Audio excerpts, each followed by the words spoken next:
Welcome to the Miami Heat Zone podcast. I'm your host, Martel Llewellyn. Guys, we're pushing to 4,000 subscribers. If you have not yet subscribed to the channel, hit that subscribe button, and thank you for all the support. So Stephen A. Smith on Jimmy Butler and the Miami Heat. They're 8-4 in their playoff series, 2 trips to the finals, and championship has still escaped playoff Jimmy.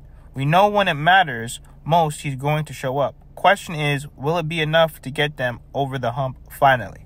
Well, when it comes to the Miami Heat and their recent playoff runs, you really can't just blame it all on Jimmy Butler. Think about it. All of these other superstars that stack the deck, the Clippers with Paul George and Kawhi, James Harden, Russell Westbrook, all these other superstars across the NBA have a better roster around their best players. I don't care what anyone says.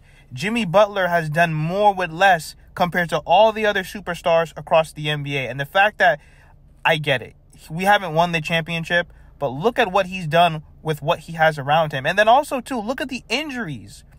This team has been brutally injured on every single playoff run, and look what they're able to do. Think about it. Even in the 2020 bubble, no Dragic and no Bam Adebayo in the NBA Finals, and you still take LeBron James to 6 games? Then the next year, we lost to the Milwaukee Bucks. Then the year after that, Tyler Hero, he's playing through an injury. Kyle Lowry, he's in and out of the playoffs. Year after year. The following year after that, Bam Adebayo, shoulder injury. Even though he still played, he was still injured. Victor Oladipo, season-ending injury. Tyler Hero, he breaks his hand. Every year, it's always something. So we can't just say, well, Jimmy Butler didn't get it done. I think he's phenomenal. Same thing with last year as well. Jimmy Butler tweaked his ankle. Why? Because Josh Hart slipping and sliding and pretty much did a nasty leg slide. I don't even know what he did to Jimmy Butler, causing him to roll his ankle, and he still played through it and still put up decent numbers.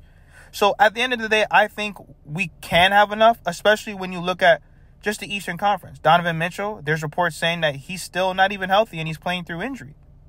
The Philadelphia 76ers with Joel Embiid, he's just coming back from injury. I'm not expecting him to put up crazy numbers. You know, the New York Knicks, they just lost Randall, and plus OG's still not back. So there's a lot of holes right now in the Eastern Conference where I can see the Miami Heat getting back to the Eastern Conference Finals. We really have to just get through the Boston Celtics. I don't trust Milwaukee, especially with Doc Rivers, Damian Lillard. I don't trust those guys.